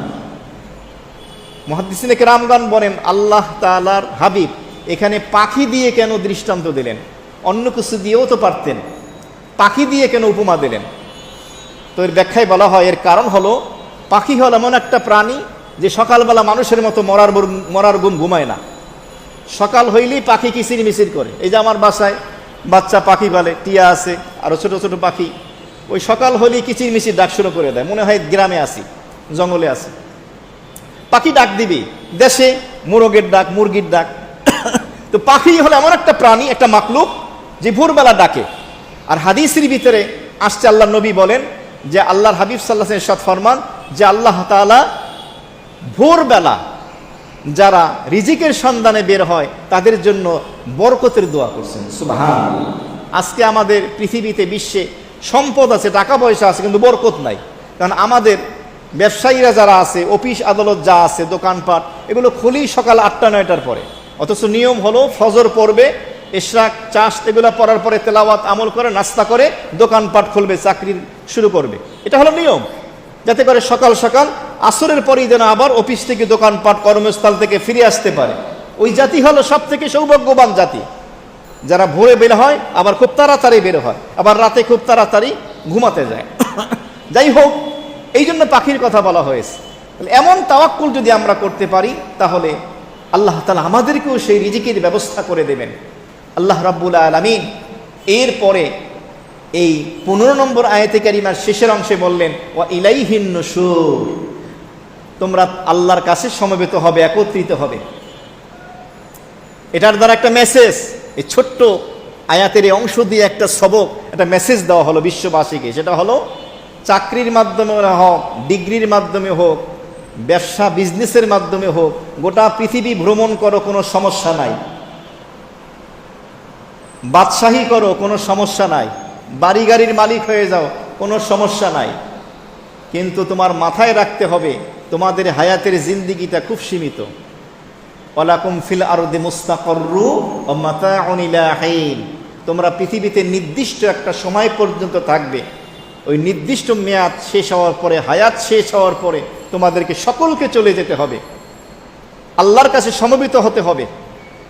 পৃথিবীতে যে রিজিকগুলো তোমরা অনুসন্ধান করেছিলে, ব্যবসা চাকরির মাধ্যমে, কর্মপন্থার মাধ্যমে যা তোমরা অর্জন করেছিলে, হালাল ভাবে না হারাম ভাবে, ওটার হিসাব দিতে হবে। ইলাইহিন নুশুর, আল্লাহর কাছে যেতে হবে। এই শব্দমালার মাধ্যমে ইঙ্গিত দেওয়া হলো যে পৃথিবীর হায়াতের জিন্দিগিটা সীমিত, মৃত্যুর পরে আখেরাতের জিন্দিগি শুরু আছে, শেষ নেই, অনন্তকালের জিন্দিগি। যেটা তোমার মাথায় রাখতে হবে। বিজনেসম্যান হও, শিল্পপতি হও, অনেক উচ্চশিক্ষিত চাকরিজীবী হও, কিন্তু তোমার মাথায় রাখতে হবে আমার আসল হলো আখেরাত। দুনিয়ায় আমি থাকবো, কিন্তু কামাই করব আমি আখেরাত। সুতরাং আমার আখেরাতের পুঁজি দুনিয়া থেকেই নিয়ে যেতে হবে, পৃথিবী থেকেই বিদায় আমাকে নিতে হবে। পৃথিবীর জীবন খুব সংক্ষিপ্ত, এই মেসেজটা এখানে দেওয়া হলো, তোমরা সেটা যেন ভুলে না যাও। এবার আসি 16 নম্বর আয়াতে কারিমায় আল্লাহ রাব্বুল আলামিন কি বলেন? আমিনতুম মান ফিস সামাই আন ইয়াকসিফা বিকুমুল আরদা ফাইদা হিয়া তামুর। কোন তাফসীরকারক লিখেছেন যেটা কাফের মুশরিক অমুসলিমদেরকেও সম্বোধন করা হয়েছে, যে ঈমানদার যারা আছে তারাও যেমন আল্লাহর নাজ ও নিয়ামত পৃথিবীতে ভোগ করে, অমুসলিমরাও তো ভোগ করতেছে। বরঞ্চ দেখা যায় যে অমুসলিম দেশগুলো, অমুসলিম মানুষগুলো মুসলমানদের থেকে আরো বেশি ভোগ করতেছে। দুনিয়ার দিক থেকে তাদের সাফল্য আরো বেশি। সংক্ষেপে একটু বলে দিই এটার কারণ কি। এটার কারণ হলো দুনিয়াতে উন্নতি পাওয়ার জন্য ইসলামের কিছু দিক নির্দেশনা রয়েছে, নীতিমালা রয়েছে।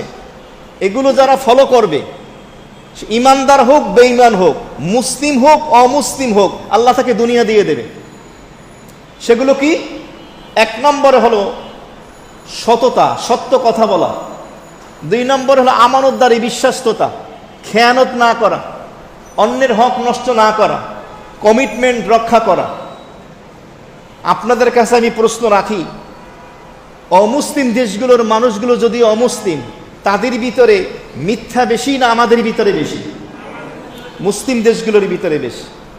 সকালে বলে একটা, সন্ধ্যায় বলে আর একটা। মুনাফিকিতে ভরা, হারানো অবস্থায়, দাঁড়ানো অবস্থায় একজন আর একজনের কাছে আর এক বিক্রি করে দেয় একজনকে, কমিটমেন্ট রাখে না। তাহলে দেখেন এই সততা, মিথ্যা পরিহার করা, আমানতের খেয়ানত না করা, এই সমস্ত গুণগুলো আসলে মুসলমানদের ছিল, ইসলামের ছিল। এগুলো তারা ধারণ করার কারণে আজকে দুনিয়ার দিক থেকে তাদের উন্নতি দেওয়া হয়েছে। এমনকি কোন দেশের মুসলমানদের জুমার নামাজে যেই পরিমাণ মুসল্লি হয়, ফজরের নামাজে, তাহাজ্জুদের নামাজেও যদি 12 মাস সেই পরিমাণ মুসল্লি হয়, আমার কথা বুঝতেছে?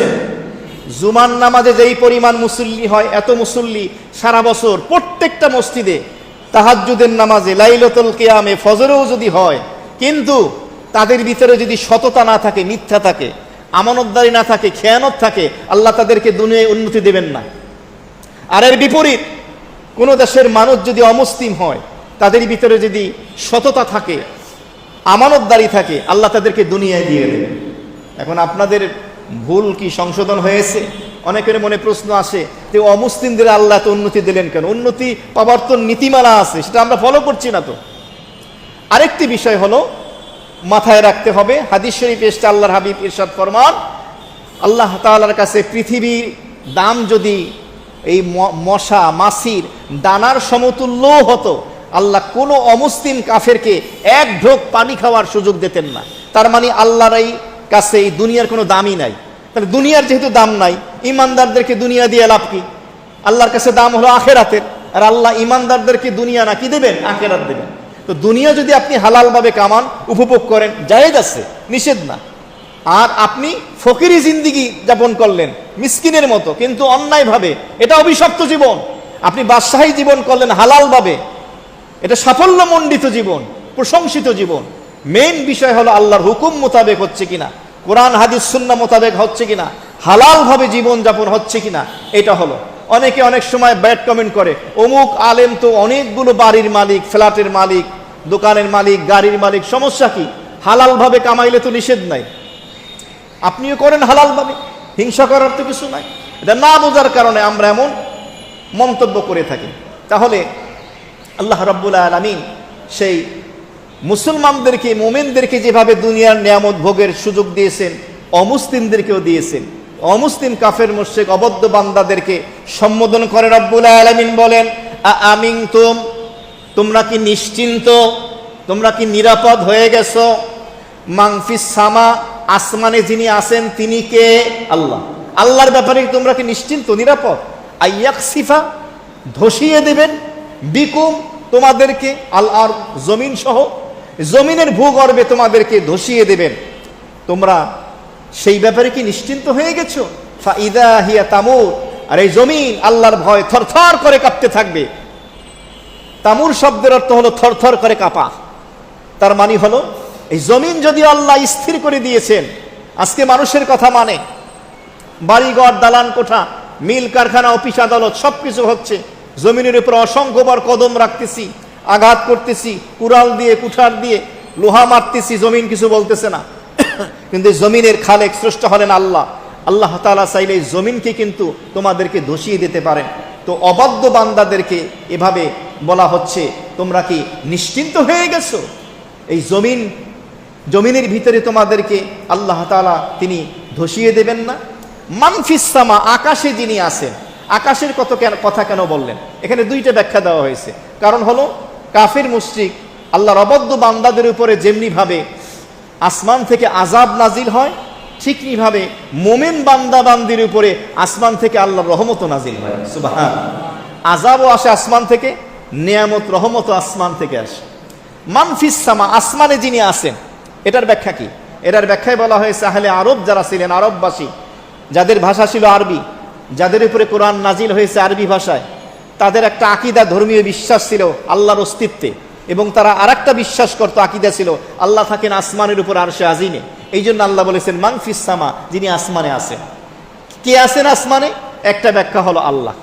কেউ কেউ বলেছেন এর আরেকটা অর্থ হলো আল্লাহ তাআলার পক্ষ থেকে দায়িত্বপ্রাপ্ত ফেরেশতা, যারা আল্লাহর অবাধ্য বান্দাদের উপরে আযাব নাজিল করেন, তাদের ব্যাপারেও একথা বলা হয়েছে।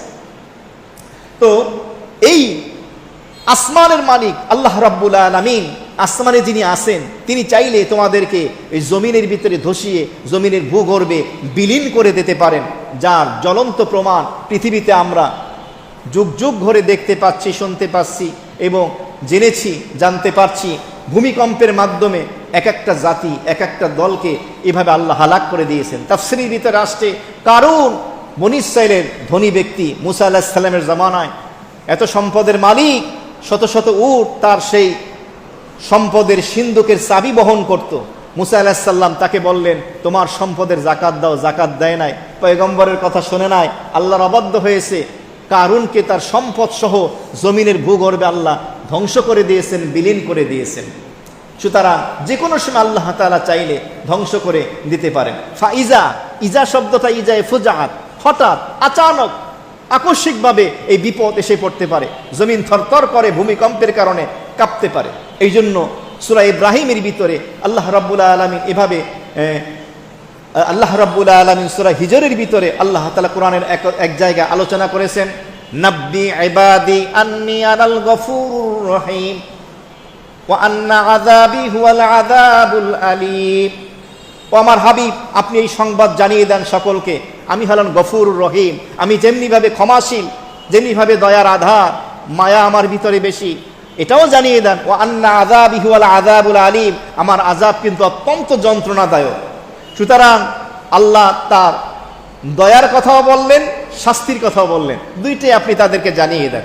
তো দুইটি শ্রেণী কাফের এবং মোমেন উভয়কে এখানে সম্বোধন করে আল্লাহ রাব্বুল আলামিন তাদেরকে বলিয়ে দিলেন। তো 16 নম্বর আয়াতে কারিমায় মহান আল্লাহ রাব্বুল আলামিন এভাবে কাফের মুশরিক তার অবদ্ধ বান্দাদেরকে সম্বোধন করে তিনি এখানে তাদেরকে সতর্ক করতে চাইলেন যে তোমরা কি নিশ্চিন্ত নিরাপদ হয়ে গেছো, যে তোমাদের উপরে এভাবে আযাব আসবে না, জমিনে কি আল্লাহ তাআলা তোমাদেরকে ধসিয়ে দেবেন না। এরপর আল্লাহ রাব্বুল আলামিন সূরা মুলকের 17 নম্বর আজকের যে শেষ আয়াতে কারিমা 17 নম্বর আয়াতে কারিমা আল্লাহ তাআলা বলেন, আম আমিনতুম মান ফিস সামাই আন ইউরসিলা আলাইকুম হাসিবা ফাসাতা'লামুনা কাইফা নাযীর। ও আল্লাহ পাকের অবাধ্য বান্দারা, তোমরা কান খুলে শোনো, তোমরা কি নিশ্চিন্ত হয়ে গেছো, তোমরা কি নিরাপদ। মান ফিস সামা, আসমানে যেই পবিত্র সত্তা আল্লাহ রাব্বুল আলামিন রয়েছেন তার ব্যাপারে, আইয়ুরসিলা আলাইকুম তোমাদের উপরে প্রেরণ করবেন, পাঠিয়ে দেবেন, হাসিবা। হাসিব শব্দের অর্থ হলো কঙ্করের বৃষ্টি, পাথরের বৃষ্টি, কঙ্কর, পাথরের বৃষ্টি, আযাবের বৃষ্টি। কেউ কেউ বলেছেন পাথরের বৃষ্টির তুফান, এই যে পাথরের তুফান এসে তোমাদেরকে হালাক করে দেবে। আমিনতুম, নাকি তোমরা নিশ্চিন্ত নিরাপদ, মান ফিস সামা আল্লাহ তাআলার থেকে যিনি আসমানে রয়েছেন পবিত্র সত্তা, আইয়ুরসিলা প্রেরণ করবেন, আলাইকুম তোমাদের উপরে, হাসিবা পাথরের এই বৃষ্টি, আযাবের এই তুফান তোমাদের উপরে পাঠাবেন, এই ব্যাপারে তোমরা নিশ্চিন্ত যে তিনি পাঠাবেন না, নিশ্চিন্ত হয়ে গেছো তোমরা। এই আয়াতের তাফসীর করতে গিয়ে মুফাসসির কিরামগণ লিখেছেন, তোমরা কি দেখো না তোমাদের পূর্ববর্তী কওমে লূত কওমকে, সম্প্রদায়কে তাদের এই অপরাধের কারণে তাদেরকে উল্টিয়ে দেওয়া হয়েছে। কওমে আদ, কওমে সামুদ, এত বড় বড় জাতি সম্প্রদায় যারা পাহাড় কেটে কেটে বাড়িঘর নির্মাণ করত, তাদেরকে ধ্বংস করে দেওয়া হয়েছে। এমন কি হবে না তোমাদের অবস্থা? আল্লাহ রাব্বুল আলামিন এখানে তাদেরকে সম্বোধন করে বললেন। এরপরে 17 নম্বর আয়াতের শেষের অংশে বললেন, ফাসাতা'লামুনা কাইফা নাযীর, অচিরেই তোমরা জানতে পারবা আমার শাস্তির ধরনটা কেমন ছিল। নাজির শব্দটা এখানে মুনজির শব্দের অর্থে ব্যবহার হয়েছে, ভীতি প্রদর্শনকারী। এর দ্বারা উদ্দেশ্য হলো নবী করিম সাল্লাল্লাহু আলাইহি ওয়াসাল্লাম, যিনি আল্লাহ পাকের বান্দাদেরকে, তার উম্মতকে জাহান্নামের আযাব থেকে ভীতি প্রদর্শন করিয়েছেন, নবীজিকে উদ্দেশ্য এখানে। আল্লাহ বলেন ফাসাতা'লামুনা, অচিরেই তোমরা জানতে পারবে, কাইফা নাজির, কেমন ছিল আমার এই আযাবের ধরন পদ্ধতি। তাফসীরের ভিতরে আসছে এর অর্থ হলো আল্লাহ তাআলা বুঝাতে চাচ্ছেন, আমি আমার হাবিব মুহাম্মদ সাল্লাল্লাহু আলাইহি ওয়াসাল্লামকে আমার পক্ষ থেকে সর্বশ্রেষ্ঠ নবী এবং রসুল হিসাবে যে পাঠিয়েছি, তার নবুয়তে এবং রিসালাতের দলিল প্রমাণের সত্যতা তোমাদের সামনে প্রমাণিত হয়ে যাবে, তোমরা জানতে পারবে, বুঝতে পারবে, তখন উপলব্ধি করতে পারবে। কিন্তু তোমরা যে মানলে না, এখন যদি তোমরা জানার পরে, বুঝার পরে যদি তোমরা মানো, এই মানা কোনো কাজে আসবে না, কোনো লাভ হবে না। এ কথা বলে আল্লাহ তাআলা তাদেরকে সতর্ক করে দিলেন। এবং আল্লাহ তাআলার একটি অপার মেহেরবানি, অনুগ্রহ হলো এটা যে আল্লাহ তাআলা আগেই সতর্ক করে দেন যে তোমরা সতর্ক হয়ে যাও, হায়াতের এই জিন্দিগিতে তোমার জীবনটা তোমার মন চাই জিন্দিগির মতো কাটাইও না, নফসের গোলামি কইরো না, বরং গোলামি হবে একজন, আর তিনি কে? আল্লাহ। কোরআন এবং হাদিস সুন্নাহ মোতাবেক জীবনটা যদি কাটাও তাহলে তোমরা উপকৃত হবে। মুহতারাম হাজিরিন, সূরা মুলকের ধারাবাহিক তাফসীরের আজকের এই 4র্থ পর্বের 11 থেকে 17 আমরা 7টি আয়াতের তাফসীর শুনলাম।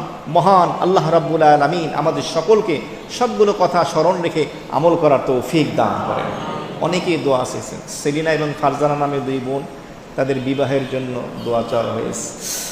সংক্ষেপে দোয়া করি, বিশেষ করে ফিলিস্তিন গাজায় এই যে যুদ্ধবিরতি দেওয়া হয়েছে, আবার নতুন করে যেন শুরু না হয়, তারা যেন নিশ্চিন্তে, নির্বিঘ্নে, নিরাপত্তার সাথে তাদের পরিবারকে নিয়ে যেন তারা আল্লাহকে ডাকতে পারে, সেজন্য দোয়া করি। আলহামদুলিল্লাহি রাব্বিল আলামিন। ربنا ظلمنا أنفسنا وإن لم تغفر لنا وترحمنا لنكونن من الخاسرين اللهم ربنا آتنا في الدنيا حسنة وفي الآخرة حسنة وقنا عذاب النار ربنا لا تزغ قلوبنا بعد إذ هديتنا وهب لنا من لدنك رحمة إنك أنت الوهاب اللهم نبر قلوبنا بالقرآن العظيم وزين أخلاقنا بالقرآن العظيم ونجنا من النار بالقرآن العظيم وادخلنا في الجنة بالقرآن العظيم بسم الله على ديني ونفسي وولدي وأهلي ومالي رب ارحمهما كما ربياني صغيرا ইয়া রাব্বাল আলামিন। পবিত্র রবিউল সানি মাসে ইশার সালাতের পরে বাইতুল্লাহ বসে রহমত বরকতের ঘরে বসে কোরআনে কারিমের তাফসীর করে এবং শুনে হাত উঠাইছি, মালিক মেহেরবানি করে আমাদের সকলকে আপনি মাফ করে দেন। আল্লাহ আমাদের সকলের তামাম জিন্দেগীর সমস্ত গুনাহগুলি মাফ করে দেন, আমল নামায় গুনাহগুলি নেকির দ্বারা পরিবর্তন করে দেন। নেক আমল যতটুকু করার তৌফিক দিয়েছেন, ভবিষ্যতে দিবেন, মেহেরবানি করে কবুল ও মঞ্জুর ফরমান। আমাদের সকলকে হায়াতে তাইয়্যিবা নসিব ফরমান। সুস্থ থেকে আপনার সকল হুকুম আহকাম আপনার হাবিবের সুন্নাহ মোতাবেক পালন করার তৌফিক দান করে দেন। পৃথিবীর শুরু থেকে আজ অবধি যত মুমিন মুমিনাত মুসলিমাত অন্ধকার কবরবাসী, খাস করে আমাদের আত্মীয়স্বজন মুরব্বি যারা চলে গেছে, মেহেরবানি করে সকলকে মাফ করে দেন। সকলের জন্য মাগফিরাতের ফয়সালা করে দেন, সকলের জন্য জান্নাতের ফয়সালা করে দেন। আল্লাহ সূরা মুলকের ৪র্থ পর্বের আজকে তাফসীর হলো ৭টি আয়াতের।